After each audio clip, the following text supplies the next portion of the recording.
Je t'admire, j'adore ton honnêteté. Tu sais que je t'aime bien, tu viens chez moi quand tu veux et tu pèses ma frangine.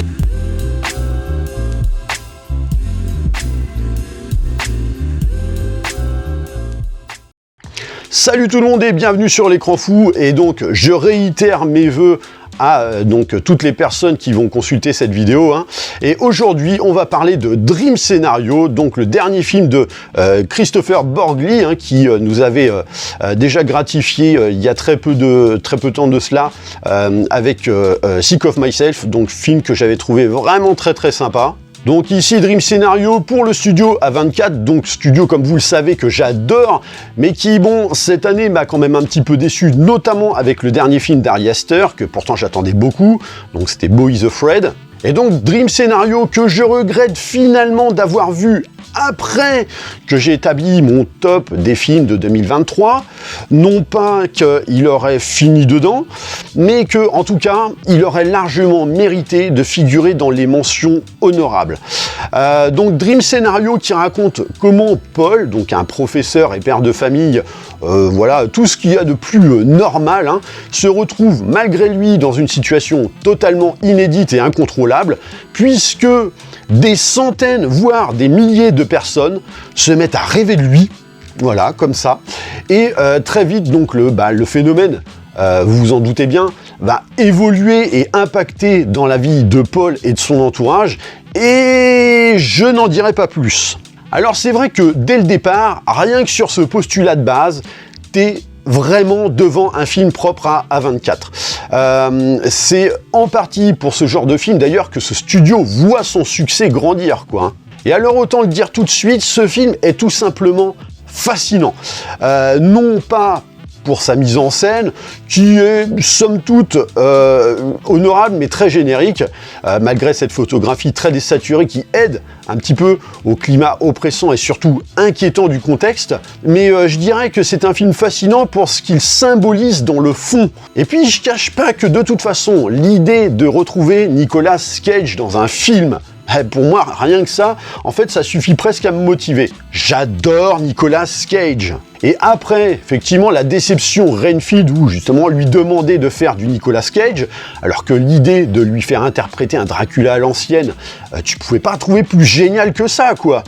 Mais que, voilà, on lui a demandé de faire comme d'hab, quoi. Eh bien, ici, avec Dream Scenario, et c'est là la très bonne surprise, c'est que Nicolas Cage ne fait surtout pas du Nicolas Cage. Il joue, mais d'un naturel efficace qui prouve que ce mec-là est enfin entré dans, entre guillemets, cette nouvelle génération de vieux acteurs en vogue et aux aptitudes d'acting qui est vraiment très intéressante et diversifiée, quoi. C'est pour ça qu'on l'aime au final. Et c'est là déjà tout le génie du film, l'idée d'interpréter un homme qui devient en fait une sorte de mème onirique, donc qui s'immisce un petit peu dans le subconscient des gens, quand on sait qu'en plus Nicolas Cage est depuis de nombreuses années devenu lui aussi un répertoire de mèmes ambulants, quoi. Il suffit d'aller sur YouTube pour s'en rendre compte. Mais que malheureusement, il doit s'écarter de cette réputation pour ce personnage. Et au final, je dirais que le film est en quelque sorte une métaphore de sa propre carrière.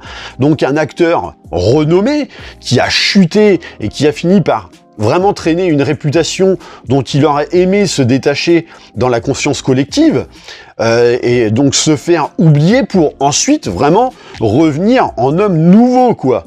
Là, c'est un peu ça. Mais au-delà de ça, le film est super intelligent dans le sens où il est aussi une autre métaphore, et notamment celle des réseaux sociaux et du succès qu'on peut y trouver. Et perso, pour être devenu youtubeur, malgré ma petite notoriété, mais que je trouve déjà énorme, et je vous en remercie tous pour ça, car c'est un peu grâce à vous si j'en suis là où je suis, je peux pas m'empêcher de faire le parallèle avec ce que vit le personnage de Paul dans le film, quoi.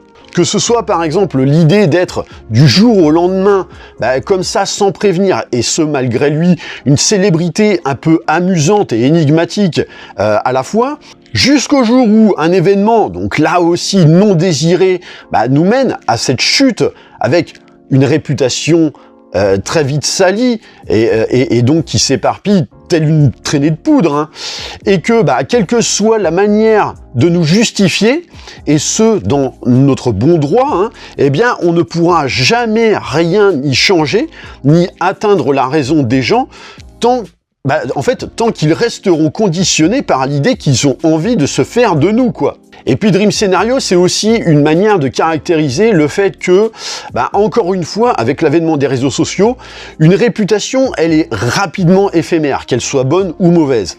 Et ça, c'est un fait, mais aussi que, en contrepartie, les idées que les gens se font, selon leur propagation, peuvent avoir un impact toxique, voire même totalement dangereux, et plus encore, lorsque on n'a rien demandé au départ et que nos intentions ont pourtant toujours été bienveillantes, comme je le disais tout à l'heure, quoi. On y retrouve d'ailleurs beaucoup d'ellipses liées au harcèlement, donc sujet extrêmement fort et répandu ces dernières années.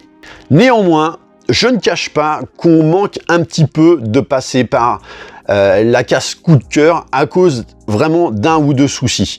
C'est-à-dire que dans le ton, ça concorde avec le sujet. Et si, en regardant les trailers, on avait limite l'impression d'une pseudo-comédie dramatique et quelque peu horrifique, en fait, on est plutôt face à un drame psychologique et social avec certes, quelques petites notes d'humour ça et là, mais très légères et qui se traduisent principalement via les dialogues. Et oui, c'est un film qui fait appel à l'esprit d'analyse. Néanmoins, et c'est là où je voulais en venir justement, c'est qu'on est face à un sentiment d'ambiguïté à plusieurs reprises, notamment quand la situation de Paul par rapport aux rêves des gens dans lesquels il se manifeste, eh bien en fait se met à changer du tout au tout sans trop d'explications. Et donc la raison de ce contre-pied est quand même très floue et peine un petit peu à trouver une véritable explication, qu'elle soit tangible ou même onirique. Donc ça, on le vit 2 fois dans le film.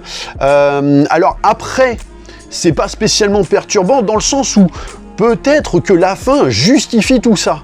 Parce qu'en fait, le film dure quand même 2 heures, 2 heures qui passent à une vitesse folle, et dans les 3 premiers quarts, on va dire, c'est vraiment percutant.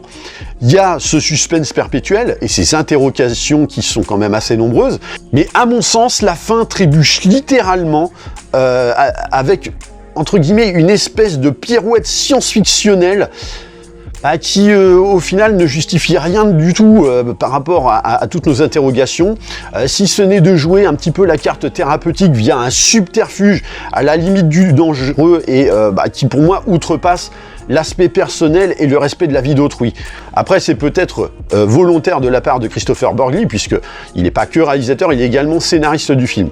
Alors par contre, l'idée un peu science-fictionnelle, comme je disais, est plutôt bonne parce qu'elle pourrait presque être une idée de départ pour expliquer, par exemple, la création du casque à relations sexuelles virtuelles dans Demolition Man. Ou alors encore, ça pourrait faire aussi écho à certains projets, notamment celui de Elon Musk, avec notamment son idée de téléphonie par la pensée via une puce. Et c'est truffé de petites références comme ça. On a pareil la référence à Charlie et la chocolaterie avec cette histoire de tablette de chocolat qui apparaît dans la télé. Donc là, on a un peu une référence équivalente, mais ici avec Sprite. On a également des références à Freddy Krueger. Donc on sent véritablement que Christopher Borgli est imprégné par le cinéma quand il écrit ses scénarios. Mais je cache pas que c'est vraiment dommage parce que t'as vraiment ce sentiment que d'une idée de génie de départ à travers l'histoire folle du personnage de Paul, Borgli en fait n'a pas su comment lui donner une vraie fin et voilà, en fait il essaie de raccrocher un peu les wagons avec un truc de derrière les fagots quoi. Là où, au contraire, on en attendait peut-être des explications plus ou moins rationnelles. Donc voilà, je vous encourage quand même à le voir parce que il est malgré tout hyper intéressant ce film. Voilà, c'est juste les 20-30 dernières minutes qui sont pas à la hauteur, à mon sens, du reste et surtout des espérances et des interrogations. Si ce n'est peut-être cette séquence finale qui clôture plutôt bien l'ensemble, alors qu'elle est sujette là aussi à interprétation. Et puis Nicolas Cage, bordel quoi. Donc voilà, n'hésitez pas à me dire ce que vous pensez par rapport à ce film dans les commentaires. Pensez à liker et partager la vidéo. Pensez également à vous abonner à la chaîne de manière à vous tenir informé des prochains contenus. Et comme d'habitude, je vous dis à très bientôt pour une prochaine vidéo. Allez, bye!